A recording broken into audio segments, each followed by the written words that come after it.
Center is making an enormous impact right now in Atlanta, and Jay's setting that up to make an enduring impact over many, many years. And so I just feel very fortunate to learn from him and be able to sort of talk to him about his experience there and talk a little bit. We're just going to kind of do an interview format right now and talk a little bit about impact and and kind of using the Russell Center as a bit of a case study in that regard. But I wanted to kind of start, Jay, if you want to just give us a brief little background of you and the center, we would love to hear a little bit more as context.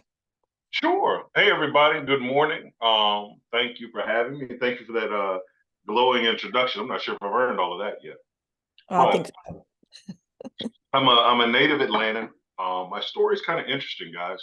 Entrepreneurship has always been a part of that story. I started my first business at 12. Bought my first house at 19. Made my first million by the time I was 23. Did not have good money role models. So at 23, I made my first million. At 26, I was living in a 10,000 square foot home in Country Club of the South. And at 28, I was homeless, living in a 9x9 storage unit on Mountain Industrial Boulevard in Tucker. But it was there where I gained this taste for doing good. By the world standards, I have been successful. Cars, clothes, houses, and all the trappings of what people consider successful, but I had zero significance. I had done nothing to put a dent in this world. I had done nothing that would outlast me. Once I started chasing significance, things started to pick up. I went out of homelessness to help grow a $30 million nonprofit organization in 10 countries. I retired at the age of 39, wanting to go deeper and actually create enterprise. So I started a logistics company and a small private equity firm, and actually made my wife a promise that I'd never get another job again. And until I had to break that promise for someone that meant so much to me, being given the opportunity to continue forward the legacy of one of the greatest entrepreneurs the city ever produced in H.J. Russell. Hard to talk about our work at the Russell Center without talking a little bit about the man. H.J. Russell was the guy that started his first business at 12. He built his first income producing property at 16. Brother had a pool inside his house at the age of 30, where young Dr. King used to go and swim and try to figure out how to change the world. Built much of our skyline or had his hands in it, integrated the Chamber of Commerce at the city and the state level. And if you're ever able to come over and visit us at the Russell Center, we have taken the old headquarter buildings of H.J. Russell and Company at 504 Fair Street and transitioned it into a space to develop future H.J. Russells. But the magic of that space is you got to put it in context. Think of a black man 78 years ago in the Jim Crow segregated racist South, where there were still documented lynchings of black men for thinking too much of themselves. This brother had the audacity and the vision to create a headquarter building that was a full city block wide and 50,000 square feet 78 years ago. He intentionally built it on top of a hill overlooking Morehouse, Clark, Spelman, Morris Brown, ITC, because it is an ancient history. I went to the University of Georgia. However, my father, not my great-grandfather, my dad, could not have gone by law. And so he knew that those students who would matriculate every day going to the best schools available for Black students at that time needed to see the physical manifestation of what was possible for students that look like them. So he built his headquarter building on the hill overlooking those campuses to be an inspiration. We have now created and turned that into 54,000 square feet, and in 2 years we'll be at 73,000 square feet, which makes us the largest center in the world doing this type of work to scale, develop, and grow Black businesses. Our model's a little bit different. It's all about access, opportunity, and exposure, giving entrepreneurs a safe space to fail and fly and a deep sense of belonging. We talk so much about diversity and inclusion, and they're kind of the buzzwords of the day. We don't talk enough about belonging. And how do you create spaces where people feel like they can bring their whole self and be the whole entrepreneur in this space?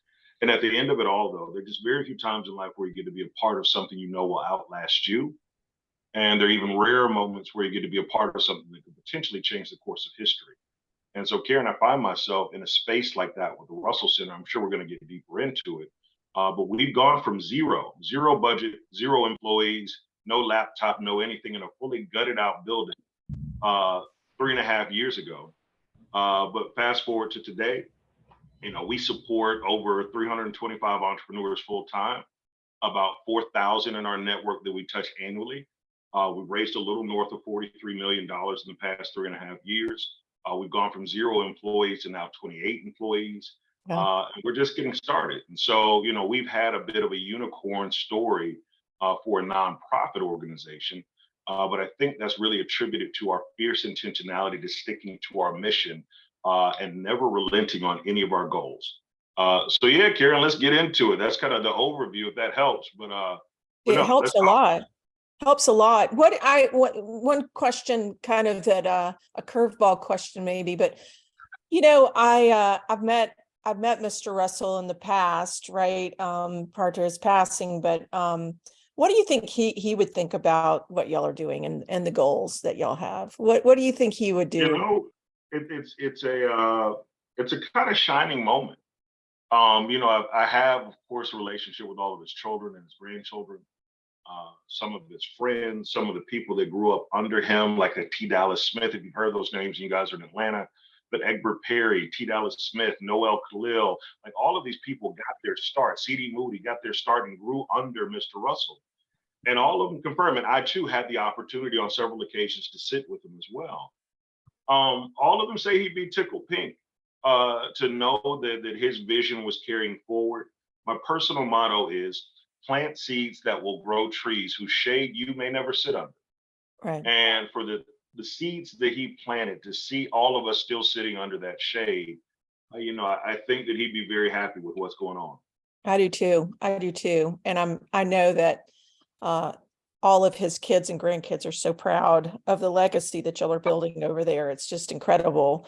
But you're speaking to some of the aspects that we want to talk about today, which is kind of measuring impact. And I think it's an interesting kind of, I wouldn't call it a conundrum, but it is an interesting spot to be in as a nonprofit, particularly where your success is not just measured by shareholder returns or owner returns, right? And you are very well aware of this in the situation that you sit in. There's some more intrinsic value that you're trying to get at, some deeper outcomes.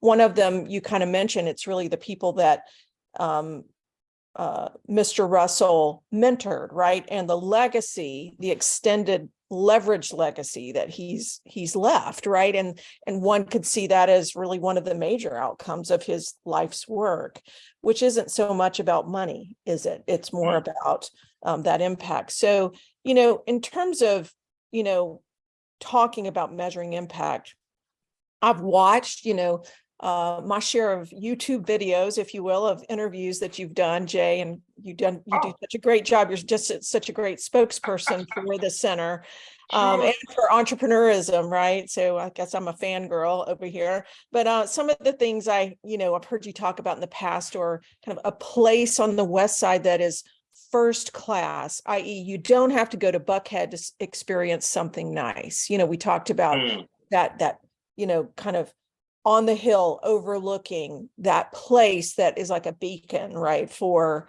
folks on the West Side or entrepreneurs in general that are African American or anybody really, but helping our folks see value in their own reflection. That really got to me. I think that's a great statement. Creating an institution that manufactures hope at scale.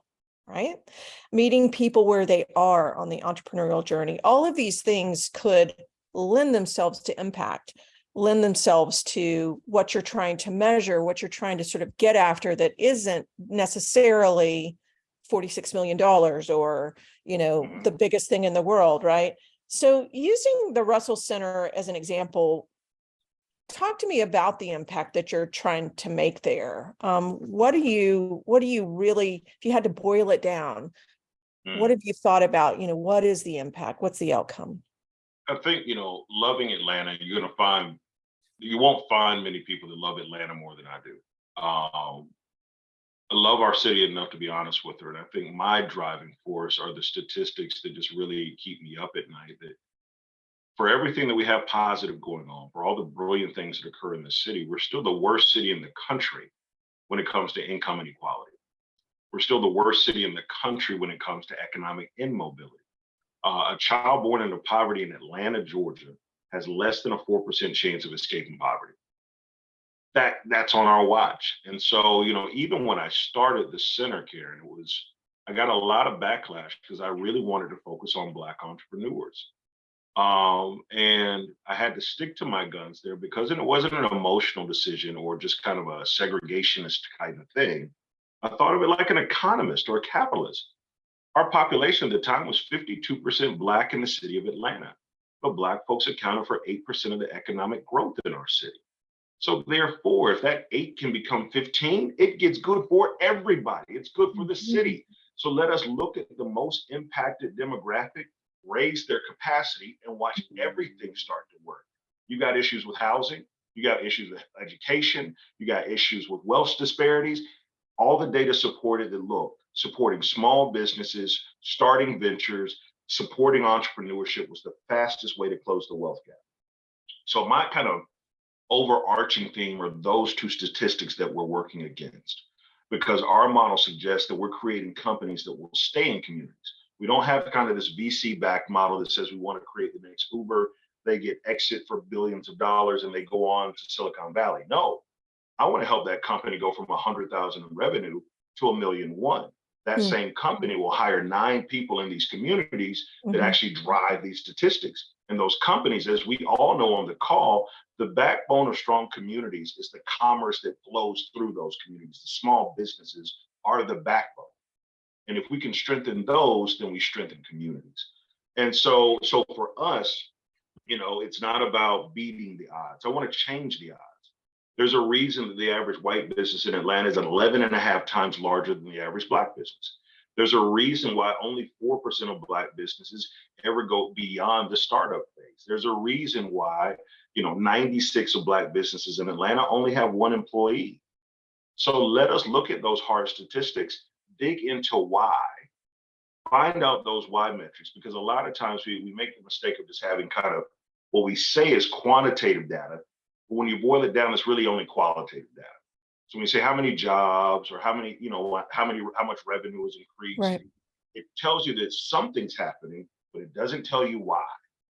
And we want to get very good at understanding the why and build our metrics, our programming, our processes all around solving for that why. And if we can get really good at digging deep into the why that disparity exists with data-driven outcomes and data-created programming, then at that point, like what you said earlier, that's where that statement came, manufacturing hope at scale. Now we've got a conveyor belt. Now we've got an assembly line. We know exactly what things we need to do to move the needle. So for us, it's changing the trajectory of those statistics at scale. With supporting 300 entrepreneurs, now we'll support 1,000 full-time within the next 2.5 years and reach about 10,000 through our digital networks that we'll create. And I'm hoping at that point, with that level of support network, we're going to see a tipping point. But check back with me in 2 years. I may be crazy. No, I don't think you're crazy at all. I don't think you're crazy. I love the way that you approached this initially as an economic story. And that's actually something, that we talk to nonprofits about all the time. We are the 5th largest employer in the state of Georgia by total personnel, make huge economic impact, direct and indirect, and often don't really tell that story, right? In that kind of way. We're telling a need-based story. We're telling a service-based story, but not really an economic story. And I think that matters when you begin to think about investment capital, venture capital, resourcing from everybody from Department of Labor in terms of training and everything else to workforce development, that kind of thing. So I can imagine that has really been helpful. And I love the focus on data capture as well, because I think you are absolutely correct that there's just not a lot of empirical data about if you support here, what happens here from an economic standpoint, and what does that mean for the total, sort of well-being of a community, right? Amen. Yeah. So when you're thinking about, those outcomes, you're speaking a little bit about what you're kind of measuring. You're saying we're going from 300 to 1,000. We're going to do this digital thing. We're raising these dollars. Can you talk to us a little bit about what what specifically, you are measuring to kind of show that progression. Like when you think about, hey, Sure. we're starting here with a business, we're trying to get it here, and then something's coming out besides just like you got from 1 employee to 3. That might be what we are measuring, but I'm just curious in terms of. Yeah, we're going to get really good at it. We brought in the AUC, the Atlanta University Center, for those who want to use acronyms, but the Atlanta University Center Data Science Initiative is in the building. We've hired 2 PhDs that are on our staff full time to think through metrics. We partner with the Atlanta Wealth Building Initiative that is inside our building. So we created this kind of congregation of data keepers and number crunchers to talk about the impact of those 2 jobs created in community. So we've not really designed all the platforms, but we want to get to the point, because yes, I want to see $2 billion of new generated contract revenue for companies in the next 5 years. That's what I'm getting at, is like, what does So that look like? yeah, So and 2 so billion of contracted revenue. So you're really making an ecosystem there. correct, and That, it's yeah. new contracted revenue. So a Right. lot of times where we fail as nonprofits is that we take credit for work that we didn't have any real hand in. So I can say 2 billion in contracts, but this may be from a company that was going to be doing that anyway, and they had $30 million in contracts anyway, but I count that in my number. I consider that kind of cheating, right? If that company was doing 30 million in contracts already, and we were able, by direct contact, by access opportunities we created for them specifically through the Russell Center, had it not been for our center, this additional $30 million worth of contracts would not exist for them. That's what I want to measure. Mhm. Now, we'll measure the overall economic impact of all of our companies together. That's kind of the qualitative. But where we've been specifically able to move the needle is what I'm really interested in. And so looking at how do we go from that statistic that says 96% of companies only have 1 employee or more? Well, at the Russell Center, 72%. So it's 4% of companies in Atlanta have 1 employee or more, Black companies. Well, at the Russell Center, 72% of our companies have more than 1 employee. Mhm. But when it says that 4% of Black businesses go beyond the startup phase, well, 46% of our businesses do. And so now we want to get really granular in what percentage of what we do had everything to do with that growth. So from employee size, revenue generated, overall community impact and affect and effect. All of these things have to be a real holistic data ecosystem where we measure the growth of companies, but the impact of that growth on community. And so that is where we hope to be in the next year. And we want to produce what we're going to call the Rice Report every year that gives our findings that can be shared with other nonprofits or other people doing this work about what we've found helps move the needle and its greater impact beyond just measuring how much revenue and how many jobs created. So just for our participants, just to differentiate there's some systems kind of measurement, which is this ecosystem of investment capital, right? And it's really value add. It's not existing and are we pushing existing to our participants. It's, are we building capital within this existing system that is over, above, and different, right, than what is there. And then there's the output, right, which is more how many groups are coming through to benefit from this capital, how many jobs are created, that kind of thing. But the systems work that he's talking about, and he's talking about it as not just even just the capital, it's the attitude, it's the affect, as you said, right? Has the thought process changed about the value of creating more entrepreneurs in the Black community, right? Because they will eventually build community in a way that is value adding themselves, right? Yeah, and I think that that's one way we find ourselves making mistakes in the nonprofit world. A lot of us, and I'm guilty of it as well, we go into it to create programs. And oftentimes we create programs out of this kind of logic that I have a lot of information, knowledge, and I shall sit you in front of me and I shall share this amazing knowledge that I have. And once you know better, you'll do better. I don't really subscribe to that per se. I think we create programs to be informative. I think the goal should be to be transformative. And what are the intangibles that must go into a process to take someone's thinking and shift it? If it's in the mind of an entrepreneur, how can I increase self-esteem, self-confidence, and belief? If I ignore the anxiety, the depression, the loneliness that goes with an entrepreneurial journey, I'll miss the whole picture and while we focus on the whole entrepreneur, a Mm-hmm. transformational change. And so like literally everybody on the call, if you think about college, anybody have a good time in college? I say it all the time. If you think back to your college days, and I've not met any of you, but literally, if I ask you to talk for 2 minutes about your best experiences in college, none of you will bring up a single class you took. It wasn't about the curriculum or syllabus. It was about the community, the culture, the covenant, your best friends that you made, the experience and the pride that you took from your institution. So let us lead with community, culture, covenant, wrap it around a world-class curriculum, world-class access, world-class partners to give them exposure. And now we've got this continuum engagement for the life cycle of a business because we don't graduate people out of our program.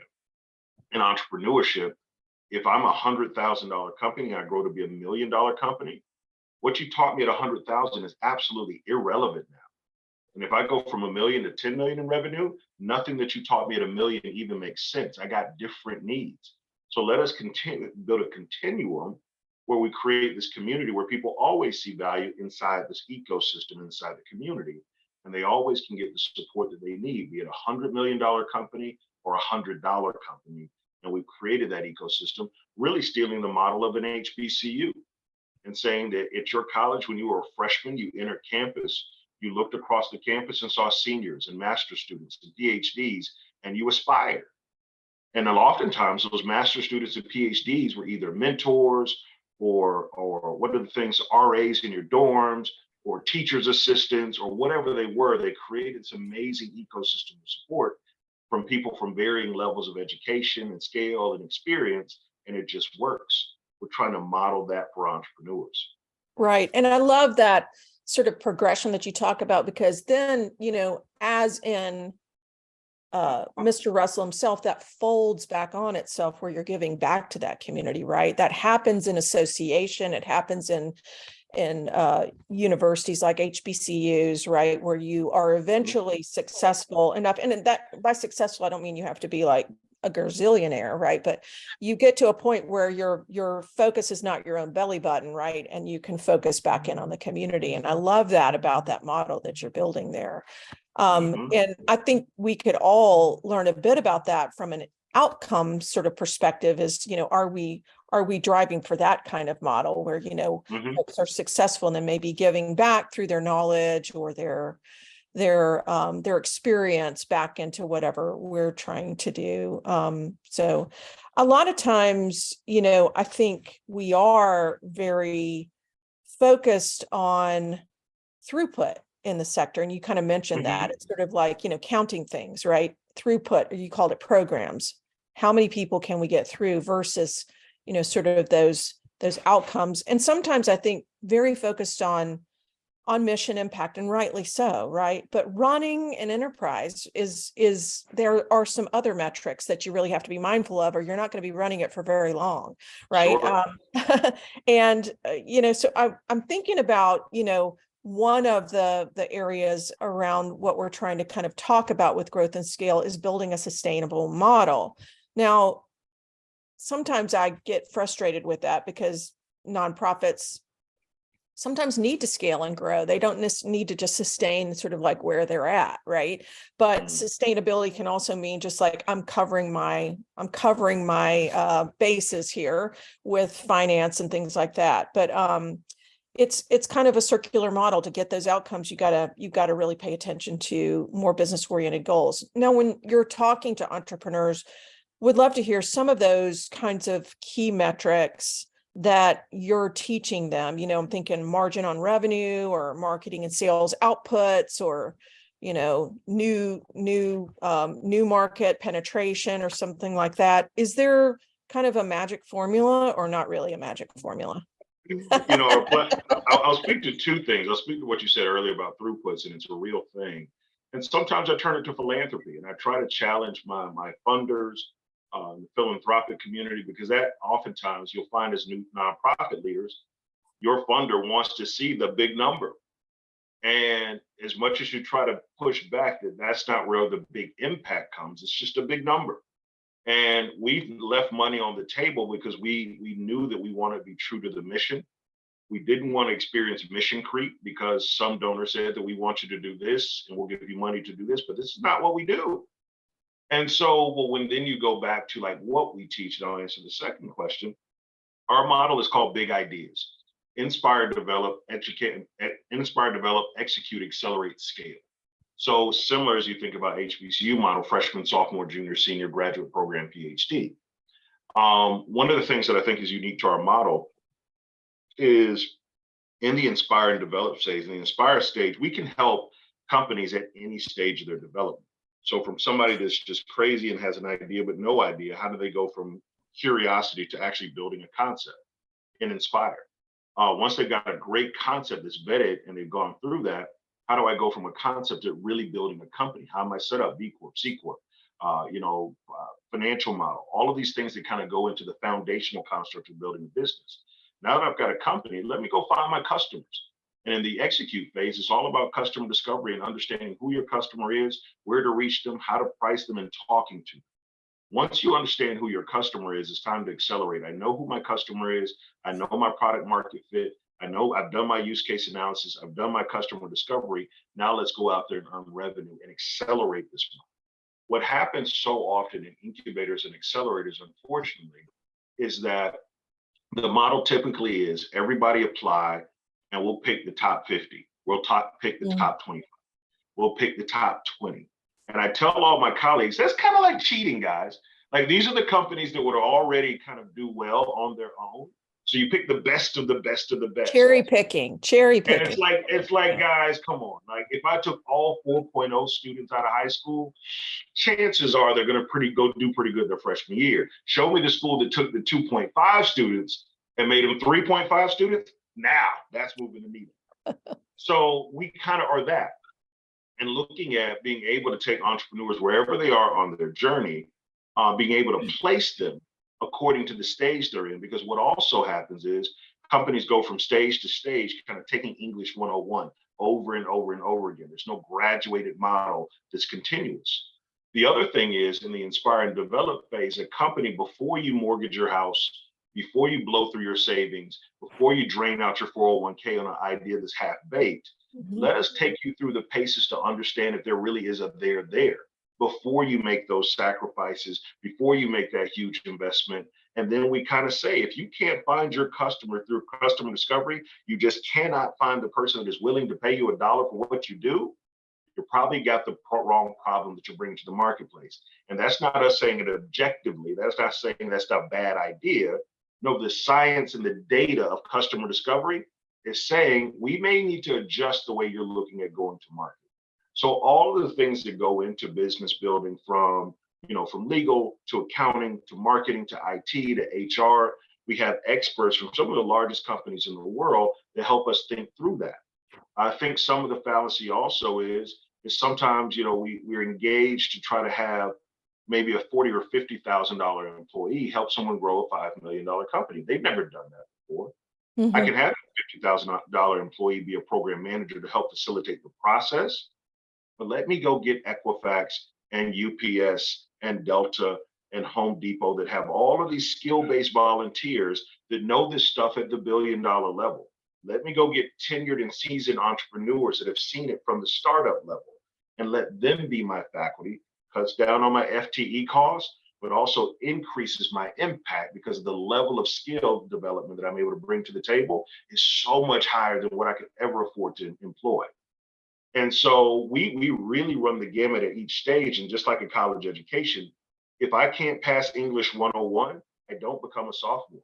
I love that. You're not going to move from stage to stage until you have demonstrated acumen and mastery of all of the readiness components, and we call them readiness indicators, to move from stage to stage. Our job is literally to be the factory that gets companies ready to do business at the next level, whatever that means for them. And once they are, giving them the access to fly. And I think that's unique in our model as well, in that, hold on one second, in that we're industry agnostic, one, but then also we're not pushing everybody to be the next Google, because everybody doesn't want to be. Someone may say that at $1.5 million in revenue, I am stabilized, I can take care of my family, I can give Right. some type of life work balance, and that's good enough for me. And we say good enough. And if that is good enough, how do we keep you at that 1.5 million in revenue as long as you possibly can for the life cycle of your business? So I think that unique approach, because we have multiple layers of engagement, large format instruction and like classroom work, like lecture, but then you got peer-to-peer interaction where everybody within their industries throughout the scale have these support groups within their industry. We have advisors at every stage where you can get that one-on-one development. We have what we call entrepreneurs in residence. If there are very specific things that you need help with, then because part of the reason we do this as well, business happens in real time. It doesn't happen on a syllabus. And so Mhm. literally, if you're saying, oh, I need help with finance, oh, well, we're going to cover that next June. Well, I need it right now. And how do we look at being able to deliver that support for that individual person in real time while being a part of our continuum? So we have that kind of nimble factor. So we built in these layers of support, but then also these learning labs from companies like a Disney. When, if you're learning logistics from UPS or customer experience from Disney, or you're talking about, sales cycles from Home Depot or Clorox from the product side, you start to develop a real keen acumen. But everything that we do, as I said earlier, community culture covenant, it's not just about that King and Spalding is my attorney that's helping me think through the strategy. Yes, I'm getting some of the best legal support in the world. But when I get up from that table with Disney or King and Spalding or Home Depot, what do I think about myself? Wow, I sat at the table with one of the largest companies in the Right. world. They were paying attention to me. They know what's going on in my business. This attorney costs $1,300 an hour, and he is helping me through my contract negotiations. Wow. Self-esteem, self-confidence, and belief. In my Right. opinion, they're just as important to our curriculum and our model as understanding a balance sheet or how to understand your sales cycle. Yeah, that is so, so interesting because they're also at the same time getting a variety of feedback around their business, right? So that's the other Mhm. component of that. It's like that self-esteem piece, that insight into whatever those business processes are, but they're getting direct feedback because they're having to explain themselves right over and over again to each one of these folks. I think that's really key. I'm interested about your own experience, in terms of when, the center wasn't at 46 million. And let's just talk about donors being sort of one of your audiences, right, that you're trying to penetrate. Talk to me about how you went about just tackling that big problem of I've got to raise, I know your goal is $50 million, right? Is it next year or this year? I couldn't remember, but No, I got to be there by June. by June. Yeah. So yeah, you're lifting.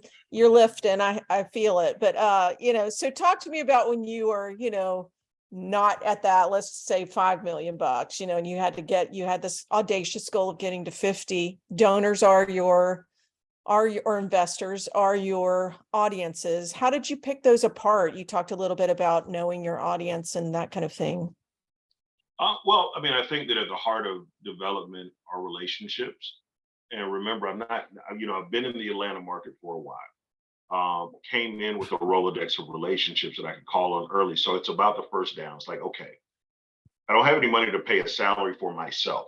First things first, let me raise $500,000 to try to cover at least the baseline expenses to actually buy a computer, pay myself every couple of weeks. Mm-hmm. And who are those relationships that I know that I can tap into now that although I don't have anything in hand, they can believe in the vision and have enough dexterity to invest in a vision before it's real. I started to really categorize my goals. And if you look at if you ever tap into my little scratchbook of pipeline and hit list, what I call, it's pretty complex, very strategically moving along the lines. Like I know that I'm not ready to ask for capital from these people. So no, they're on year 3. They're my year 3 strategy.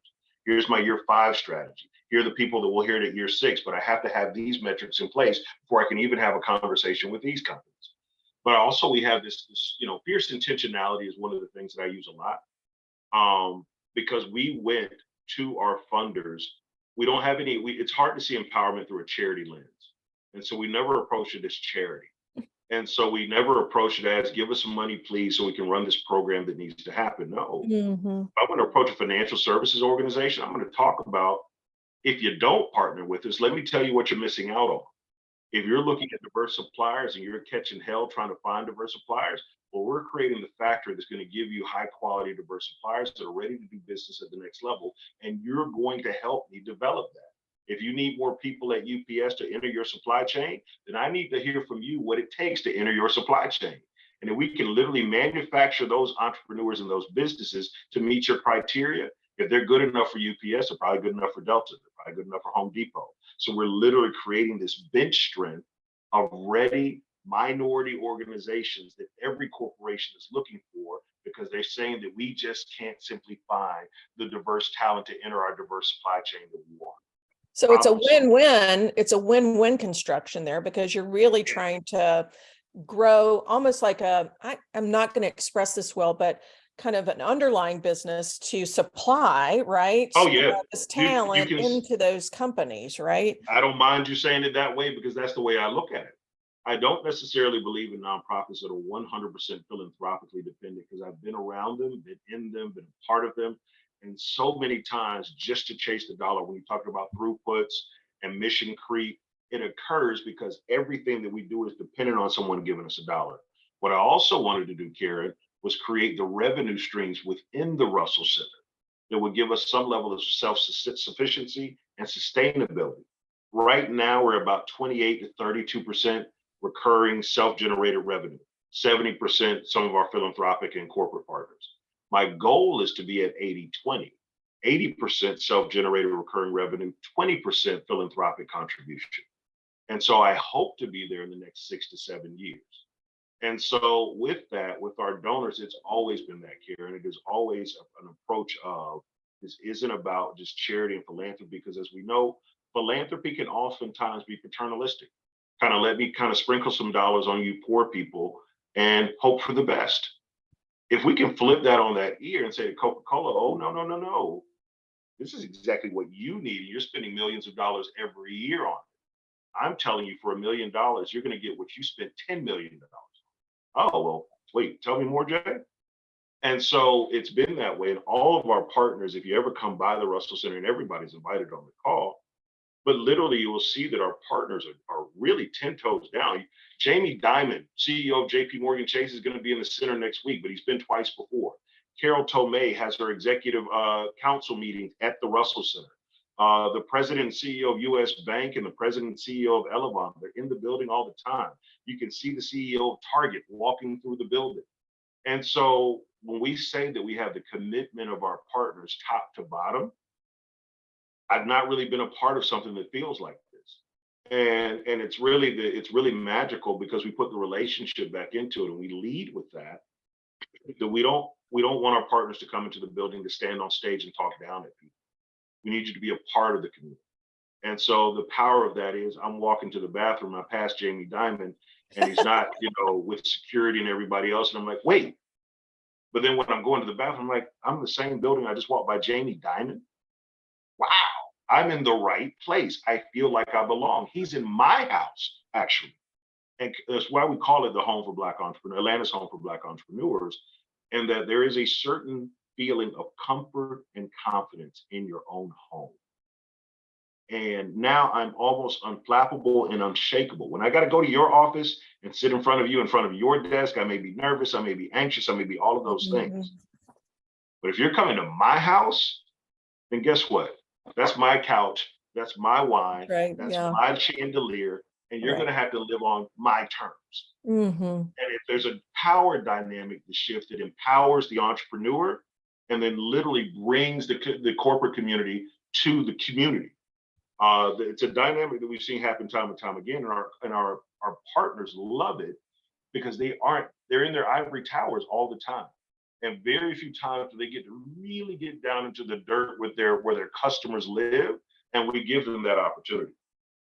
I can imagine, like, for a Jamie Dimon or a CEO of Target, they're rarely seeing kind of that base case, right? These are the entrepreneurs that buy from me, that bank with me, so that's a very valuable insight for them in and of itself, right? That they don't absolutely get, right?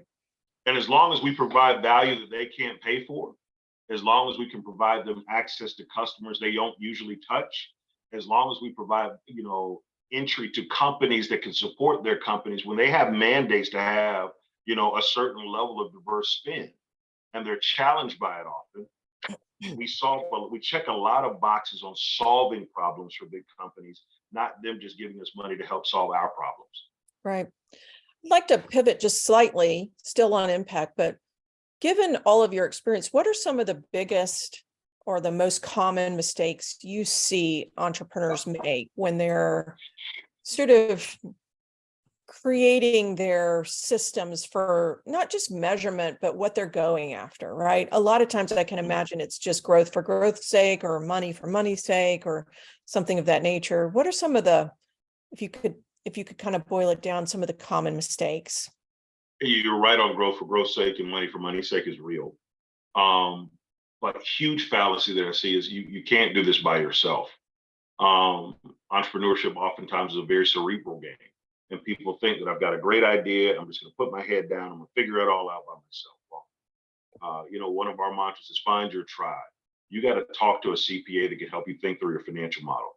Talk to someone else again who's an industry leader to help you think through some of your industry strategy and the nuances of it. Actually immerse yourself with other people that are doing other work so you can get that kind of energy feedback and really understand what's not being done in the marketplace because you've actually studied it.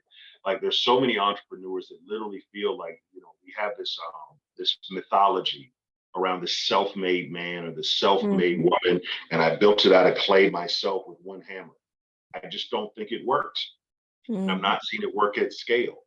And so certainly it's mythology. And we try to break that by really tripling down on community.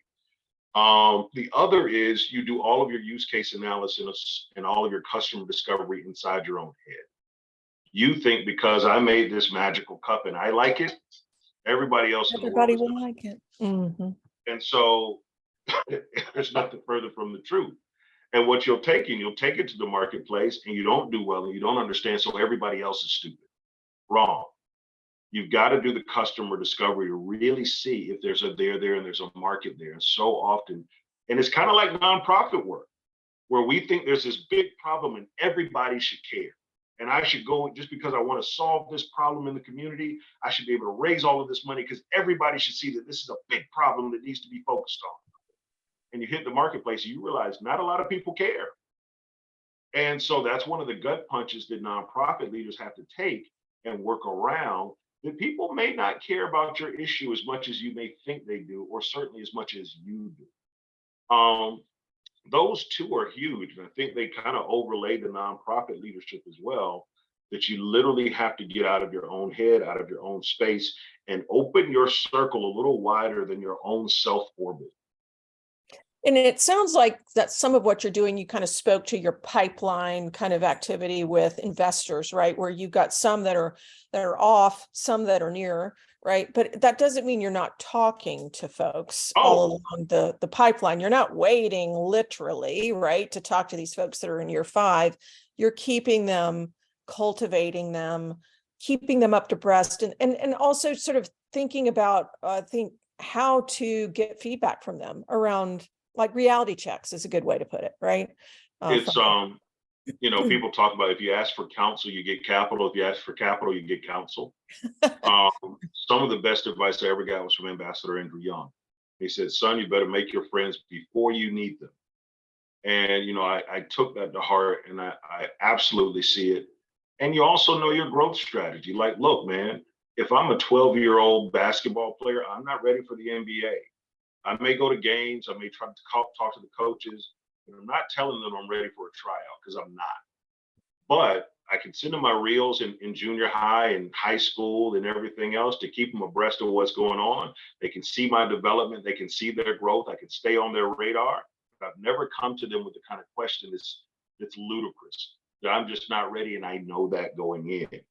But I'm letting them know that I'm putting in the work to get ready. And when the time is coming, I'm coming for you. And I would have earned it by that time. And I'm not going to come before I'm ready. And it's the same thing that we preach to the businesses. Yeah, I want to do business with Delta, and I'm just going to start a business tomorrow. And Delta, give me $1 million contract. No, that's not how it works. So literally, how do you look at strengthening yourself, building up your processes, building up your company, understanding Delta sales cycle and what they need, and being Delta ready before you approach Delta. Right. Now, Really understanding the inside of that business, right? you Yeah. have to Not what you you got need. to put the reps in. And I Mhm. think that's another, I'll add to that list, Karen, there's a microwave ability that we think about business. I got an idea, somebody gives me some money, and I'm rich next week. And it doesn't work that way. Let us look at the long game. Let us look at sustainability. Let us look at building a true business that will hire people, be stable in community, and grow at a pace that allows it to grow at a continued pace. And I think kind of this microwave, because I mean, social media and a lot of kind of mythology also adds to that as well. Oh, like I had an idea, put it on the back of a napkin. Somebody gave me $1 million. I went and made $100 million. I sold my company for $2 billion, and now I'm a rock star. It was in a 30-second clip on Instagram. You didn't see all the other time the person had to put in and all the things they had done before this idea to create the environment where they could take an idea to the marketplace in a short time. So we cut through all of that. But I think sometimes, Karen, people buy into this thing of, it's going to be this quick thing just because I've got a great idea, and next year I'm going to be a bazillionaire. So yeah, no, I think I even lost track of what your original question. That's all right. That's all right. I was talking a little bit about cultivating, folks and, Oh yeah, with donors, but that's process for it that, too. right? Yeah. Yeah, it's finding donors and being very honest. In the beginning of my journey, I didn't approach any of the foundations. Why? Because I didn't have any metrics. I had no success stories. I had no way of saying that what we did even worked. And I knew that traditional foundation capital only spoke to what have you done? Like, how can you have you proven the model? Does this work? Is it sustainable? So why even approach them? But yes, build relationships, let them know what we're doing, what we hope to do, where our vision is, what's our 5-year, 10-year pro forma, where are we trying to go with this, and what are our successes along the way. I think LinkedIn is a powerful tool for that. If they'll follow and connect with you, and you start to post about some of your wins and things you're doing, people are even from the peripheral or unconsciously kind of see what you're doing from time to time. Oh, okay, I see that happen, and they file it. And it's a great way. I think LinkedIn is a great way for nonprofit leaders to show other leaders that are potential funders, what they're capable of, what they're doing, their successes, their wins, and kind of their vision for their mission. Right. I like that, Jay, too, because, social media can be kind of it's just a vast pool, right? But every social media outlet has an audience, right? It has a particular, kind of person that is more active than less on that. And you got to pick, what I always say, pick your poison, right? Pick the place that you think is going to do the best for you. And I can imagine with what you're doing, you're trying to speak to professionals that are interested in supporting. But you kind of bled into, and our time is a little bit short here, but I just wanted to kind of touch on this. We're kind of dancing around it, but there is a mindset. There is kind of some dark times in entrepreneurism. There's some bright times, right? And you spoke earlier about kind of helping entrepreneurs with kind of their confidence, with their sort of self, kind of stick-to-itiveness is a good way to put it, their tenacity. How is it that the Russell Center speaks to that within its programs? Because that is a very common thing that I see, and we have a bunch of leaders here, and we've talked about it a bit, is that it does get really frustrating when you don't get the support that you need, or you hit a roadblock, or you're not getting those success metrics that you're moving, but you really are the leader and you've got to keep at it, right? Yeah. I think community is a big part of that. And that's why I talk very vehemently about you can't do this on your own. It will get hard. It will get tough. It will kick you in the chest and knock your teeth out. And as long as you have like your friends or your family that may not understand why you've chosen this path, well, that was a stupid idea anyway. Why don't you just go back to school and get a job? Why are you doing it in the first place? Like, you get all of this negative energy. And so let us find a place where some positive reinforcement is there. But we get very deep. Like, we have psychologists and psychiatrists, from yoga and massages, like all breathing techniques, stress management. Wellness is a part of our curriculum and a mandatory part of our curriculum as you go through the Big Ideas Continuum. And so again, what I said earlier about if we ignore the anxiety, the loneliness, the depression of starting a business or trying to change the world, we're going to miss the mark. So we highlight that and bring it to the front of the conversation that if we don't deal with that stuff, everything else that we teach on this side doesn't even matter. Show me a depressed CEO that can't really find the light and finds himself in a hole, they're not going to grow their company. Right. And so let us put what's most important first. When we talk about the whole entrepreneur, that is the person top to bottom, not just their revenue. And I think a lot of times we miss on that because it's such a touchy subject that we don't want to get into it. But we hire professionals that are trained to do that. And what we also try to do in the model that I talked about is have various touches to people, be it large format, peer-to-peer interaction, small group, one-on-one interaction, and a program manager just kind of follow you around along your process. So it gives us multiple touches to check in. And you may not feel comfortable talking one-on-one, but maybe you are to your peer group Right. or to your advisor.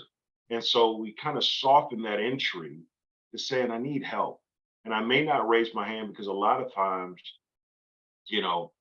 vulnerability is a real thing. And if I can't be vulnerable, I can't learn. If I can't be vulnerable, I can never build authentic relationships. And if I don't feel like I can be vulnerable, I'm never going to raise my hand to say I need help or I don't understand this or I'm really in a hole because I got to give this appearance of toughness. I got to be a man. I got to keep my chin up and not show the world. Don't never let them see you sweat. Men don't cry, right? And that's nothing. I mean, men do cry. And when the door is closed and the wife went to sleep and the kids are in bed and everything's falling to hell, they're in their corner and they're shedding tears because they're hurting. But then if the door cracks open, they dry their eyes and man up because nobody can see that, right? We try to break through those walls because we know that they're real. Most of us are conditioned to toughen up, take it on the chin and just keep moving instead of really dealing with the thing that's killing us on the inside. We want to get good at that. We want to get good at creating a space that gives people the freedom to fail and fly. That it's okay to not have it all together. That it's okay to not know. It's okay to fail. It's okay to not have the answer. And then also a community that's supportive around them to normalize that because it certainly isn't normalized now. So that takes time to develop that culture, but we're building it in. Like when you come to the center, you'll see some of the positive affirmations all over the walls, the energy, the music, all of these things that go into helping people normalize being their whole self, because it certainly isn't the case universally now. I think that's so important. And it also, I think the carry-on effect of that is that if the leader can, as you said, open themselves up to some level of vulnerability, they can help their staff, right? And as their staff continues to grow, it's not an automatic, obviously everybody, has those, as I say, dark times and bright times, but you're as a leader trying to get somebody behind a big vision, right? Which is sometimes your own. And that's not an automatic either. And I think humanizing, human-centered, right? Workplace, work, and, work styles are really important to create, right? And that can really undermine growth a lot, right? When you're just turning over staff like that because you're not in your right mind sometimes or not creating that kind of workspace, right? Without question. Spot on. Yeah. I wanted to just finally, we have a couple more minutes here, just talk about your board. You've got some big audacious goals, the 50 million, the throughput of 1,000 groups, the digital, all of the things that you've expressed here. How do you keep them, I guess, on board with you, right, in this vision? Because as we talked about, there are times when things aren't going okay, or you're not hitting the mark, or, maybe folks have joined the board and this is a classic kind of, they have a different lens that they're looking through than different corner of the room I always talk about. And it's important to get everybody on the same vision. Talk to me about how you lead that kind of, sort of grouping of people that all have different thoughts about the mission.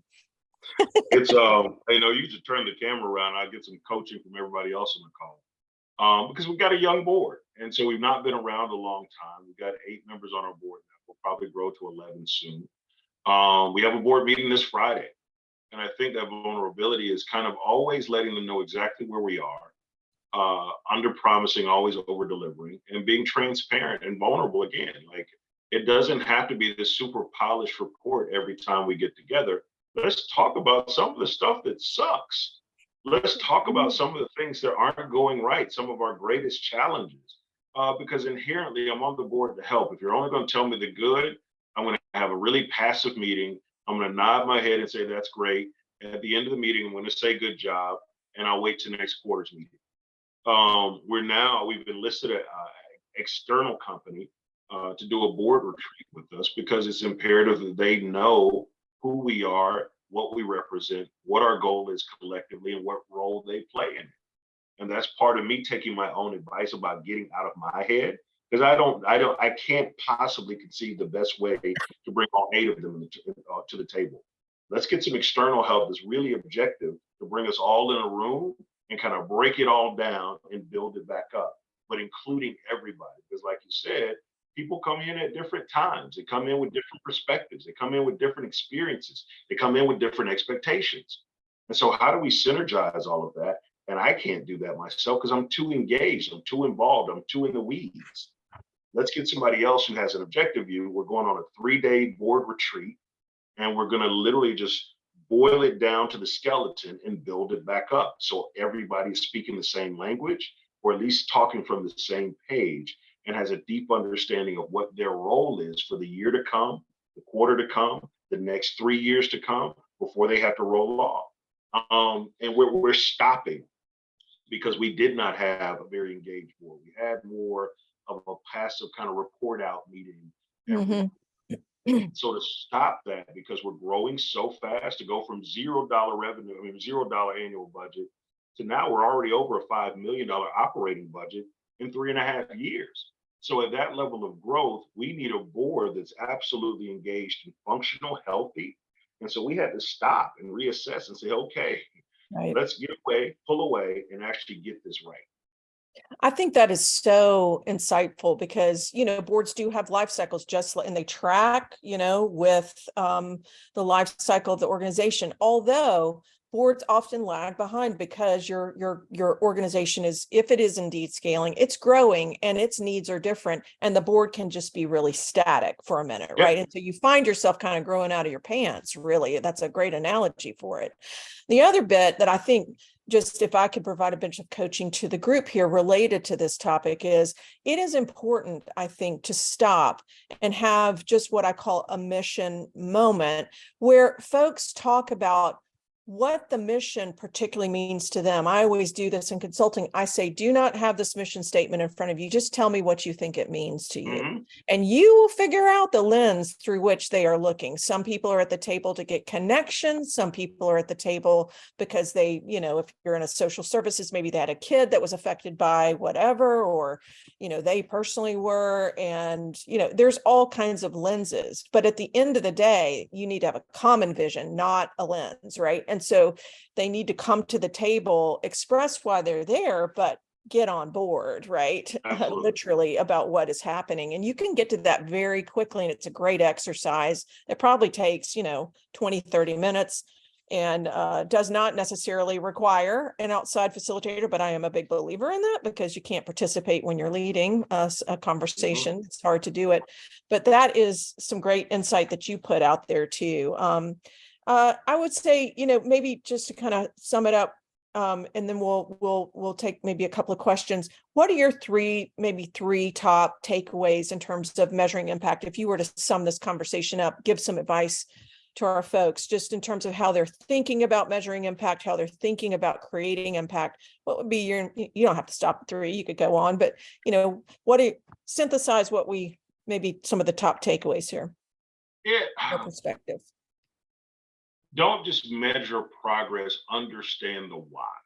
And I think I'll take that as my 1 through 3, that, yeah, job was created, but why? Like, what happened what did it take to create that job?